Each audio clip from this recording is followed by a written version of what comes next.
नागपुरात पुन्हा एकदा रक्तरंजित हल्ल्यानं खळबळ उडाली आहे। अमरनगर परिसरात जुन्या वादातून एका कुटुंबावर तलवार आणि चाकूने प्राणघातक हल्ला करण्यात आला। या हल्ल्यात एका महिलेचा दुर्दैवी मृत्यू झाला असून पती पत्नी गंभीर जखमी झाले आहेत। धक्कादायक बाब म्हणजे हल्ला करणारा आरोपी हा याच घरात सुमारे वर्षभरापूर्वी किरायाने राहत होता अशी माहिती समोर आली आहे। ही घटना नागपूरच्या MIDC पोलीस ठाण्यांतर्गत अमरनगर परिसरातील आहे। मंगळवारी सकाळी सुमारे 9 वाजण्याच्या सुमारास आरोपी रोशन नीलकंठ तराळ हा तलवार आणि चाकू घेऊन अचानकपणे आपला जुना घरमालक धर्मपाल टहाट याच्या घरी पोहोचला। घरात शिरताच आरोपी रोशनने धर्मपाल यांच्यावर तलवारीने सपासप वार केले। हल्ल्यापासून बचाव करण्याच्या प्रयत्नात धर्मपाल यांच्या हाताच्या बोटांना गंभीर जखमा झाल्या, तर चेहऱ्यावरही वार करण्यात आला।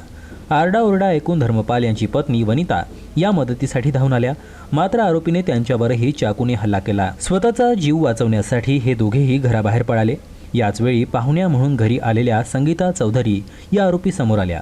आरोपीने त्यांच्यावरही तलवारीने जीवघेणा हल्ला केला। गळ्यावर गंभीर वार झाल्यानंतर त्यांनी बाहेर पडण्याचा प्रयत्न केला, मात्र त्या रस्त्यावरच कोसळल्या। अतिरक्तस्रावाने त्यांचा घटनास्थळीच मृत्यू झाला।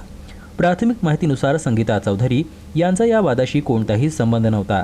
या काही दिवसांपूर्वीच आपल्या बहिणीकडे पाहुण्या म्हणून आल्या होत्या, मात्र आरोपीच्या संतापाचा निष्पाप बळी ठरून त्यांना जीव गमवावा लागला। घटना घडल्यानंतर आरोपीने परिसरातील काही युवकांना धमकावत पुन्हा घरात प्रवेश केला आणि जाऊन सोफ्यावर बसला। त्यानंतर धाडस दाखवत परिसरातील युवकांनी आरोपीला घरातच कोंडून बाहेरून दरवाजाची कडी लावली।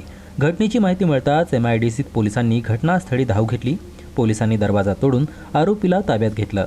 पोलिसांच्या माहितीनुसार आरोपी रोशन नीलकंठ तराळ हा सुमारे वर्षभरापूर्वी काही महिन्यांसाठी दहाड दाम्पत्याच्या घरी भाड्यानं राहत होता। रेडिओ मोठ्या आवाजात लावणे आणि इतर कारणांवरून घरमालकांनी त्याला वारंवार समज दिल्याचा राग त्याच्या मनात होता। याच जुन्या वादाच्या रागातून त्याने हे भीषण कृत्य केल्याचं प्राथमिक तपासात समोर आलंय। दरम्यान पोलिसांनी आरोपी रोशन नीलकंठ तराळ याला अटक करत मृत संगीता चौधरी यांचा मृतदेह शवविच्छेदनासाठी पाठवला आहे। मात्र या घटनेनं परिसरात खळबळ उडाली होती।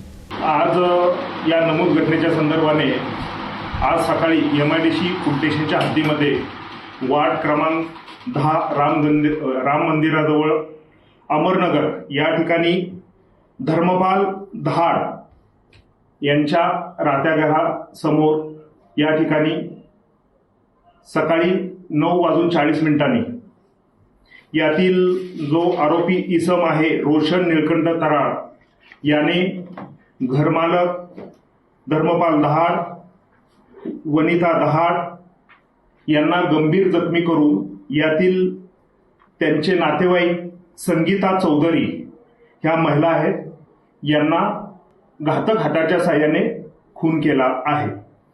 संगीता चौधरी ही नातेवाईक आहे। यातले जे घरमालक धर्मपाल दहाड आहेत त्यांची साली, इकडच्या भाषेमध्ये म्हटलं तर साली आहे, ती त्या ठिकाणी आलेली होती।